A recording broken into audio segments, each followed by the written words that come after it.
Ya, teman-teman semua, selamat datang kembali ke channel ini. Teman-teman, hari ini kita nggak mau ngomongin hal-hal yang berat-berat, teman-teman. Saya hari ini mau bahas aja salah satu fenomena yang biasa kita saksikan di media sosial. Atau mungkin di media sekeliling kita juga sih, gitu ya. Salah satu yang biasa dilakukan oleh orang-orang di waktu-waktu sekarang ini, dan salah satu hal yang sebenarnya juga sering dilakukan oleh seorang narsistik. Kita mau bahas sedikit kaitannya untuk teman-teman mengetahui hal ini, supaya kalau seorang narsistik melakukan hal ini, teman-teman tahu bagaimana cara merespon. Kita mau bicara tentang namanya humble brag, oke? Saya pikir di zaman sekarang semua orang tahu apa itu humble brag. Tetapi untuk teman-teman yang mungkin belum tahu atau lupa tentang apa itu humble brag, simpelnya itu begini, ya. Humble brag itu adalah sebuah kondisi di mana ketika seseorang itu sebenarnya dia tuh sedang ingin memamerkan sesuatu yang dia punya. Entah pencapaian, entah itu harta, atau apapun itu, kepada orang-orang, tetapi dia membungkus itu dengan seolah-olah ya dia tuh punya masalah, atau membungkus itu dengan kerendahan hati. Jadi intinya adalah, humble brag itu adalah ketika seseorang ingin meninggikan diri dia, tetapi dia membungkus itu seolah-olah dengan merendahkan dirinya dia. Oke? Nah, ini mungkin sudah biasa lah, teman-teman udah biasa melihat ini. Dan ya, saya sendiri mungkin pernah melakukan itu. Kalian mungkin juga pernah melakukan itu, entah sengaja ataupun tidak sengaja.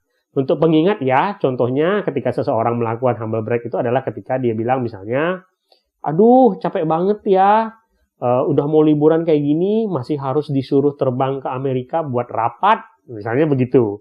Atau misalnya ketika dia mengatakan bahwa baru aja mencuci mobilku yang mereknya ini, dan ini, gitu ya. Tiba-tiba sudah hujan lagi, gitu. Sebenarnya dia hanya ingin memamerkan mobilnya dia, nggak masalah dengan hujannya, misalnya begitu. Atau misalnya ketika dia mengatakan bahwa, aduh, sudah mau liburan, udah siap-siap liburan, mau nggak mau harus pergi ke rapat para kepala cabang, misalnya begitu ya. Nah, sebenarnya ada pesan-pesan tersembunyi yang ingin disampaikan oleh si humble bragger-nya ketika dia memposting hal-hal tersebut. Oke?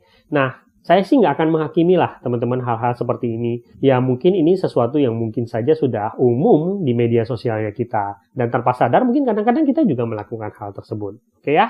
Nah sekarang seorang narsistik itu sangat suka melakukan humble brag. Oke? Nah teman-teman harus ingat dulu ya. Saya harus katakan bahwa narsistik itu suka melakukan humble brag. Tetapi harus diingat bahwa orang yang melakukan humble brag itu ya belum tentu seorang narsistik. Jadi kita nggak boleh selalu menyimpulkan bahwa orang yang melakukan humble brag itu adalah seorang narsistik.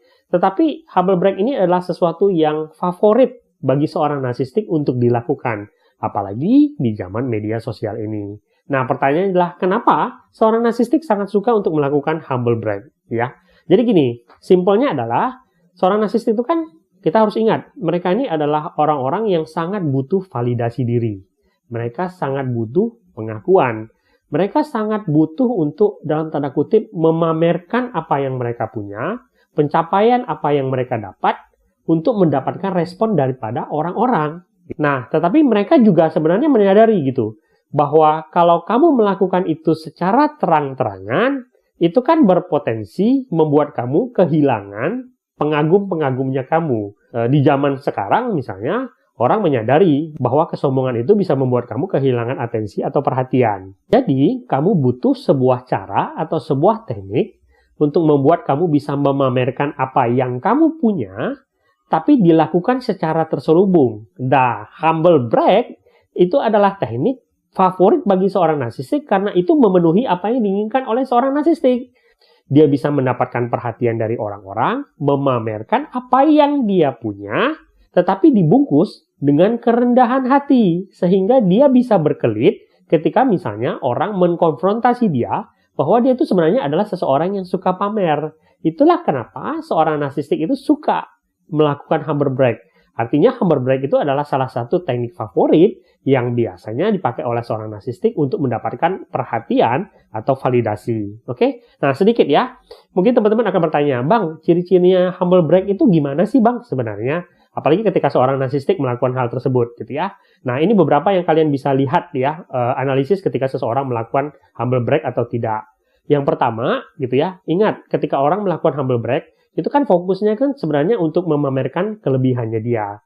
Artinya biasanya humble brag itu dilakukan pertama kali, dia akan mengeluarkan sesuatu yang menjatuhkan diri dia dulu gitu ya. Tetapi ingat, itu semua hanya pancingan. Nah, setelah dia memberikan fakta yang seolah-olah sepertinya merendahkan diri dia akan langsung mentwist itu atau membalik keadaan dengan memamerkan pencapaian yang dia punya. Jadi kelemahan yang dia berikan pada awalnya itu sebenarnya hanya sebuah pancingan atau kamuflase untuk memamerkan pencapaian yang dia punya. Hal yang ekstrim begini yang akan dilakukan oleh seorang humble brag. Itu yang pertama. Yang kedua, humble brag itu akan dilakukan dengan bahasa-bahasa yang bombastis. Jadi, ketika seorang narsistik itu melakukan humble brag, biasanya dia akan memamerkan sesuatu yang kelihatannya wah banget. Kenapa? Ya karena dari situlah dia mendapatkan validasi yang ia inginkan. Gitu. Orang berpergian itu adalah sesuatu hal yang biasa, dia akan memamerkan tempat yang sangat jauh sebagai hal bombastis untuk memamerkan pencapaiannya dia.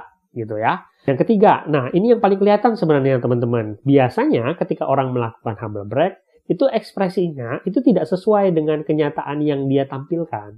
Artinya adalah ketika misalnya orang memang mengeluh, itu kan harusnya orang tersebut itu kan merasa sedih, merasa tertekan, merasa nggak senang dengan keadaannya dia. Tetapi ketika orang melakukan humble brag dan kamu mengajak untuk berdiskusi dengan dia, kamu mungkin bisa merasakan bahwa mereka tuh nggak dalam keadaan sedih gitu. Mereka tuh justru dalam keadaan senang ketika mereka melakukan humble brag tersebut. Kenapa? Karena apa yang mereka inginkan dari kalian, yaitu respon, itu dia dapatkan. Dan dia sangat bersemangat untuk menceritakan apa yang menjadi kelebihan dia tersebut. Jadi ekspresi yang dia tampilkan itu lebih dia tekankan kepada kelebihan yang dia punya tersebut. Bukan musibah dalam tanda kutip yang dia ingin bagikan sebelumnya. Oke? Dan yang terakhir, ketika kalian merespon dengan keadaan yang ditampilkan tersebut, dia tuh akan berfokus untuk menceritakan kelebihan yang dia ingin tampilkan tersebut. Ya, jadi kalau misalnya seseorang misalnya sedang mengalami penderitaan, ketika kalian ngerespon kepada dia, ya tentu dia harusnya berfokus untuk menceritakan apa yang menjadi hal yang menyebalkan bagi dia, hal yang menyakitkan dia.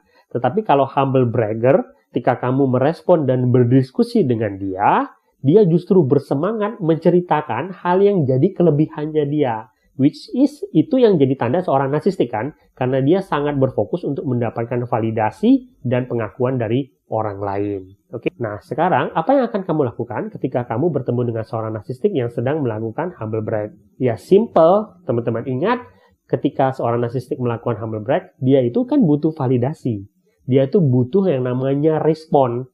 Jadi ketika kalian bertemu dengan hal seperti ini, simple. Kalian nggak harus berdebat, kalian tidak harus berdiskusi, kalian tidak harus mengkonfrontasi, simple, nggak usah respon.